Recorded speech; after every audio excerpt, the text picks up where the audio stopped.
Just watching some Dragon Ball Z Boo Saga, and I couldn't help but think about the idea of demonic power. And there's always sort of a weird feeling when something eerie with power appears.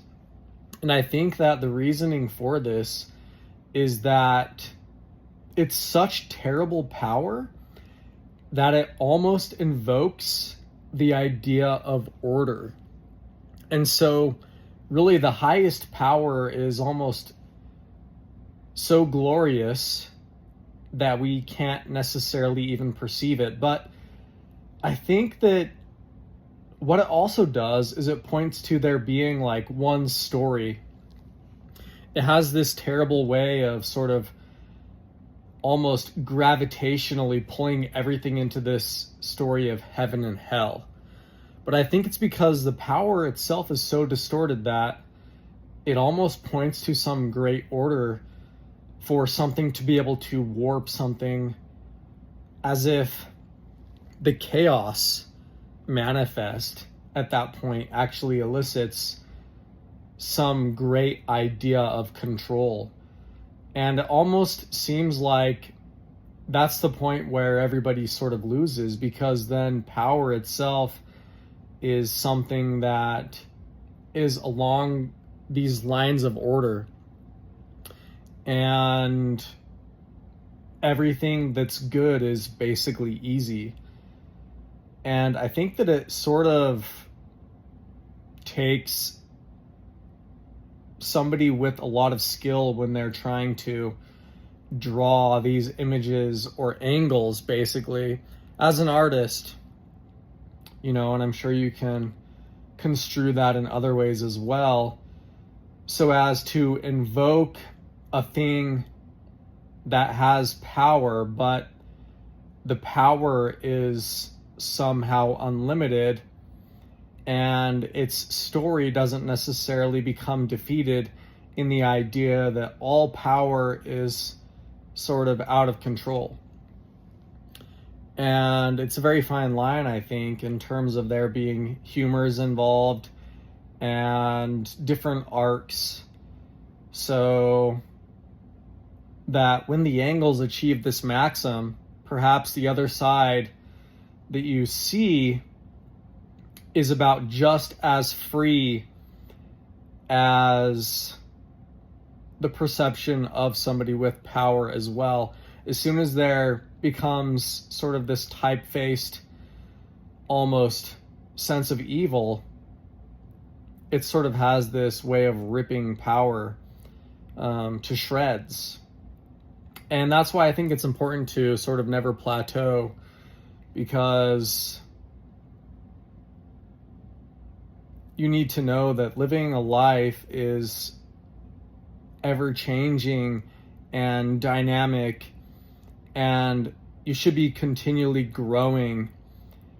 And sort of in that way, I think that maybe we're all kind of demonic in some light or another, just by the fact that we exist as a thing that is continually warped and continually changed. And that is in direct comparison to our ideas of eternity, which seems to be something of great stability. But perhaps in our sort of chaotic state, this fallen state, perhaps, if we can somehow connect with the other side, then maybe we can realize inside of everything there's some unchanging thing.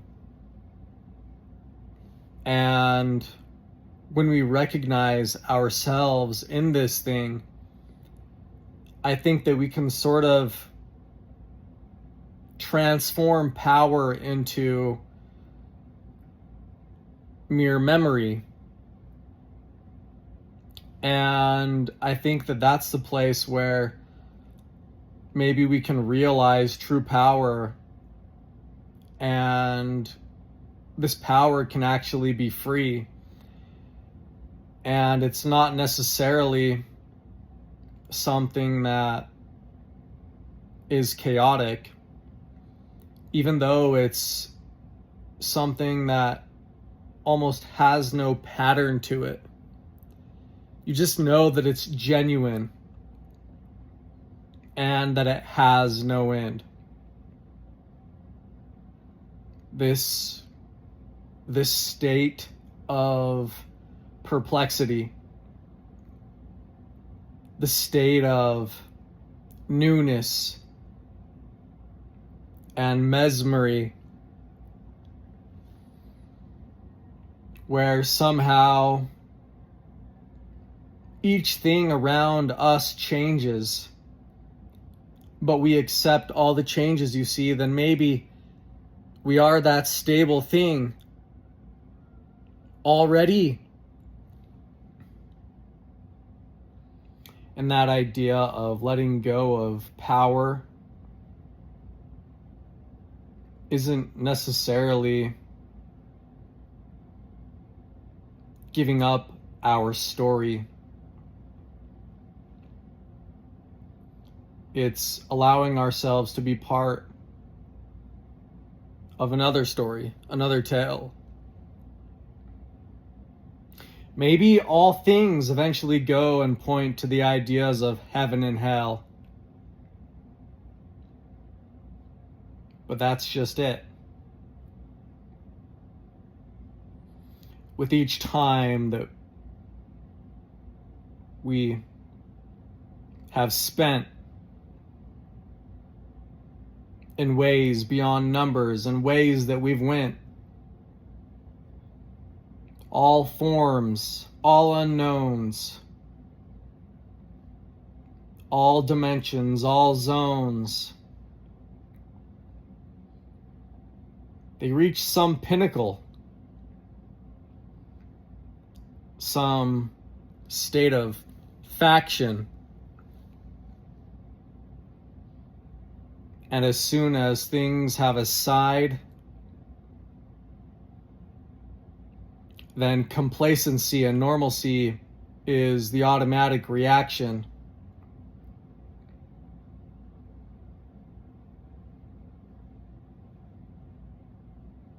So what if we end up where we don't want to?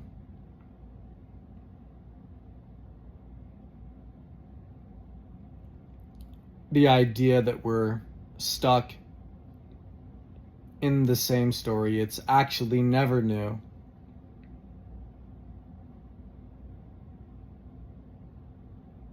Deja vu. All the time.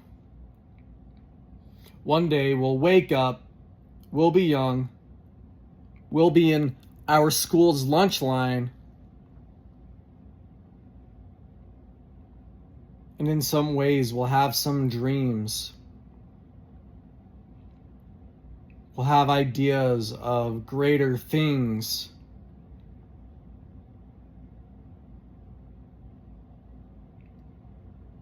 And it's all to be, and it's all gone and went.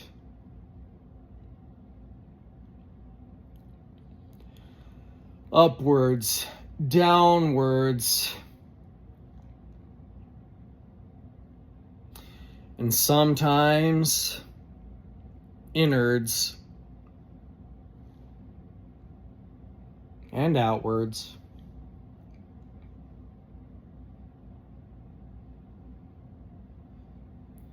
We search, we seek.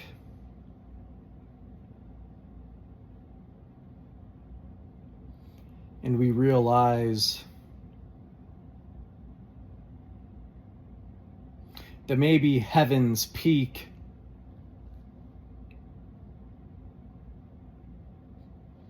is just our eyes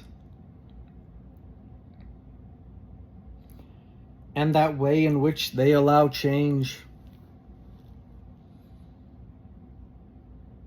Somehow even we do and they stay the same.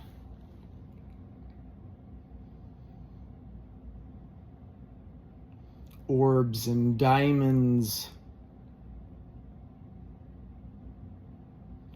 pupils and demons, scrupulously track down the differences until all we see are demonic images.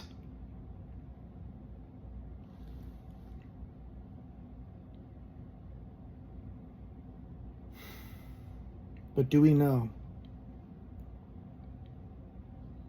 how to forever let go? Beyond the stars, beyond what we know.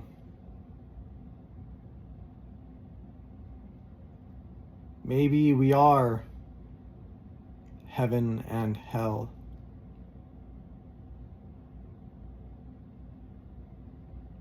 Maybe that's the starting point. That's how you can tell. In the way in which all things are warped, there seems to be a way. Now take your time. What will you say?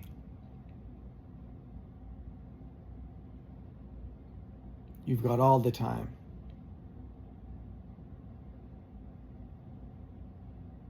You've got all the time.